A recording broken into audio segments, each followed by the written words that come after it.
Hey guys, welcome back. If you're new here, we're the Night Homestead. We're taking you along as we go on our journey building our homestead nearly from scratch, how we kind of want to. Now this is going to be actually our first video on our channel. We did make an introduction, and if you haven't watched that now, I would suggest you pause it and go and check that video out before you watch this one. But this is going to be our first video, our legit video on a project. Today we're going to take you all along on how to build a raised bed just like this one, actually this one.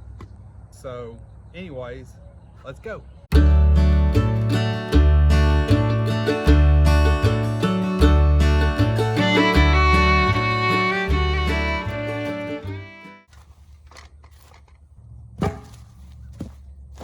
All right guys, to do this project, there's a couple things you're going to need.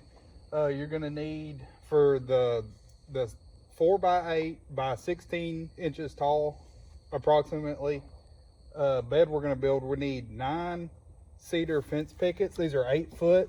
We couldn't find any without the dog ears, so we're going to cut those down just flat on the end. I think these at Lowe's were $7.20 a piece or close to it, and we got 18 of them because we're going to make 2 beds. You're going to need a tape measure, a box of 1.5-inch wood screws or deck screws, whatever you want to buy. You're going to need some writing utensils, a speed square or a straight edge, something to make a good line with, a drill, and I'm using a miter saw. If you have a chop saw, miter saw, you can even do it with a hand saw or a skill saw, whatever works better for you. And then if you see those boards over there, that was some boards that Lowe's had in a trash can over there on some pallets. And I asked one of their associates if I could have those, and they said, yeah, you have whatever you want. So I grabbed a couple of those. Those are going to be our corner pieces that we're going to screw everything together into. And that's just scrap, that's nothing special. But anyways, let's get started. All right, since these have dog ears on them, I can measure this out to 95 1/4. And that is going to be right there close to where the dog ears end, to try to help to save as much material to make the bed just a little bit bigger, so we're not wasting as much, which is not a ton. But so 95 1/4 there on the end. I'm going to make a mark, and I'm going to put this on my miter saw. All right guys, now always remember, safety first. Always wear safety glasses, and make sure you know where your hands and fingers are when you're using any type of power tool or saw. All right.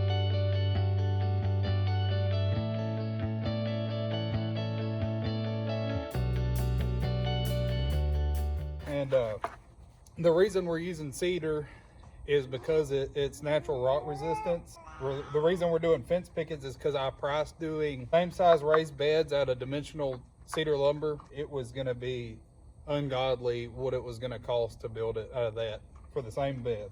So I decided to go with fence pickets. So we are trying to do everything as cheap as we can. That's the reason you want a homestead, is to save a little money and eat a little healthier and be a little more self-sufficient. So I got all the dog ears cut off. So guys, out of our 18, we're going to cut 6 dead in half, and that's going to be for our end pieces because the beds are going to be 3 boards tall. These boards are 5.5 inches wide, so with 3 of them stacked on top of each other, that's going to come to 16.5. And then later on, Kelsey wants like a rim around it, so I'm going to come back and put a rim around it eventually. That'll just add about 1/2 inch, so it'll be around 17 inches high in all. So let's get these cut in half.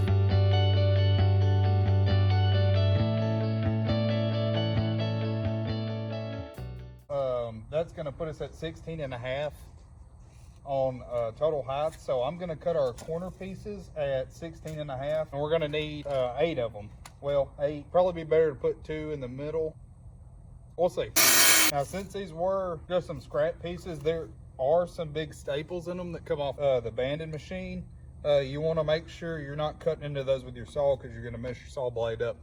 So always be looking for nails, screws, or anything if you're using any reclaimed lumber or something you got or found. And listen, I'm not a carpenter, so don't be critiquing my building skills. I don't do this every day, just kind of when I need to type of deal. All right, guys, on these pallet boards that we got, they do have a groove down the middle, so I'm gonna put those inside towards the soil. So you just wanna get that flush. I mean, and these are raised garden beds. They don't have to be perfect. You know, we just want them functional. So we take our 1.5 inch wood screws, just kind of center up on you can look down your other board and just kind of center it up.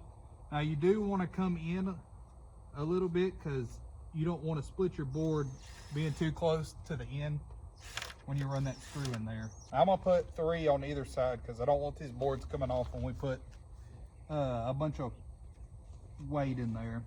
And most all these screws are reclaimed. When we remodeled our house, the stuff I did tear out, I tried to save as many screws as I could just for doing projects like this. It saves a lot of money. You know, if you go and see, I split that one. It's too close to the edge. It's all right. We're gonna put 3 more in it. No, you can kind of look at these, and if you got a pretty side you might want out. That one kind of looks the same. And also, a lot of these boards are bowed. They're cupped in this way and long ways. I think I'm gonna take the inside of that bow and put it towards the outside. So maybe when the dirt's pushing on it, it will kind of counter. Oh, I am having a little bit of cracking here on the ends. I'm really not that worried about it. But if you didn't want that to happen, you could come through and pre-drill a hole just slightly smaller than your screw before you run it in. And that would take care of most of that. But I think I'm gonna come back and cap these ends with a piece of trim when I do the top. We're just trying to get them together right now so we don't miss plant dating on potatoes. The reason we're building the raised bed for the potatoes are I've planted them 3 or 4 different times in the ground, and it's just not, they end up rotting. See, I had planted potatoes back there last year, and there's a natural high spot along that backside, and even planting them on that, they didn't rot that bad, but the soil here is so hard that they were in the ground for what, 3 months, and they never really got over the size of a marble. So we got a long way to go with our building our soil up, but eventually we want to have a large fenced in garden area, and it'll all be raised beds. But I think we're also gonna keep doing an in-ground garden too. I know for sure we'll do peas and zipper creams and a couple other things in the big in-ground garden, but I imagine we'll keep on planting somewhere around here. I think the big raised bed garden is going to be in this general area. We haven't totally figured that out yet. All right, there you go. That's 1 end piece done. So now I've just got 3 more to do.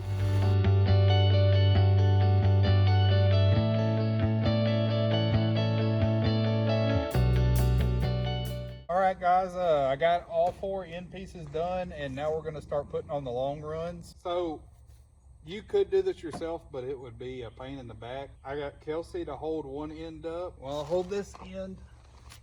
We go ahead and put the first board on there and put 1 screw in it. Is it me moving it? Yeah, a little bit. Okay, when you do this, you want to flush it with the bottom and the outside. Go ahead and put your first screw in here in the corner. There we go.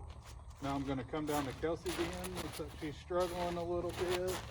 We hold that end piece up. A couple of these were a little wider than 5.5, and we run into a little bit of issue. There was one that was like 6 inches here, and it threw my end piece off, but I think we can make it work. Try to square it up a little bit.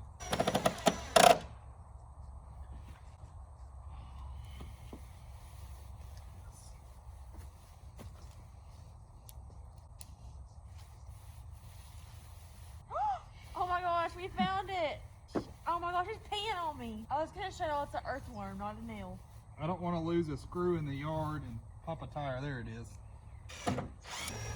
All right, now that we got those on, I'll just finish putting the rest of the screws in them, and then we'll flip it over and do it again.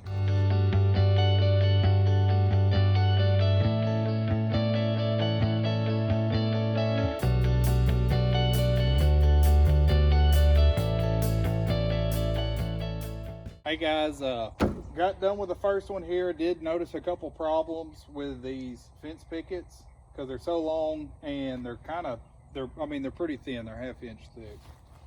Some of them want a bow here in the middle, kind of like that one. I kind of got it wedged up here.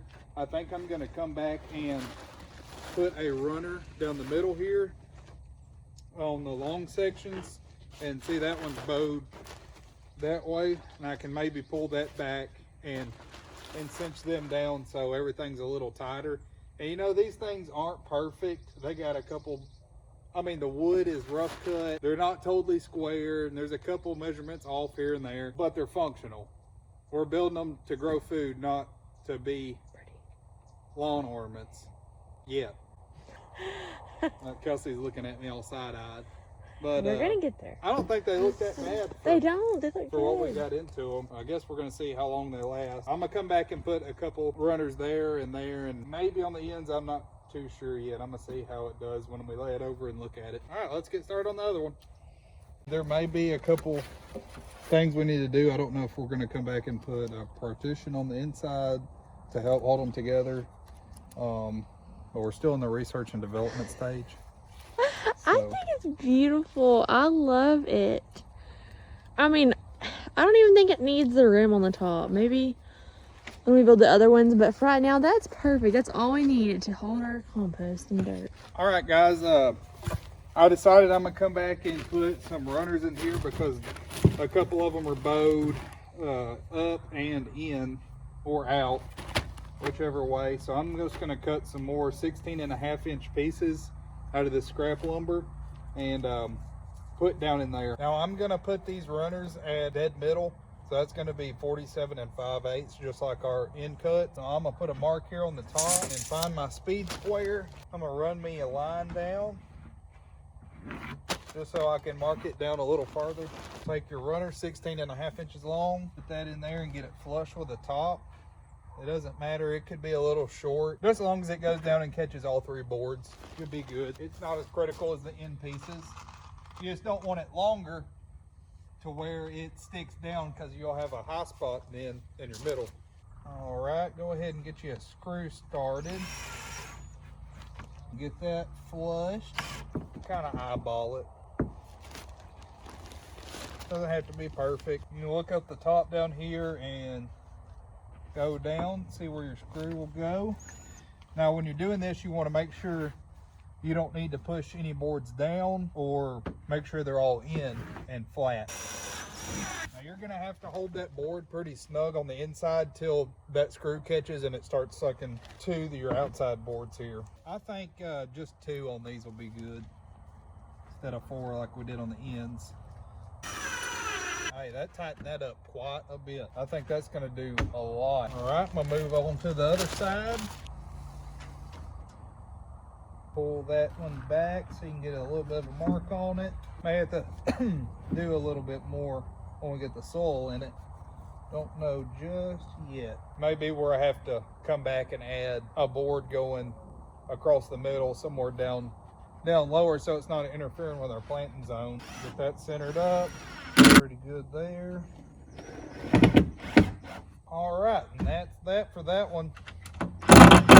I'm gonna go ahead and put the 2 runners in the other one, and then I guess the next step will be waiting on some soil.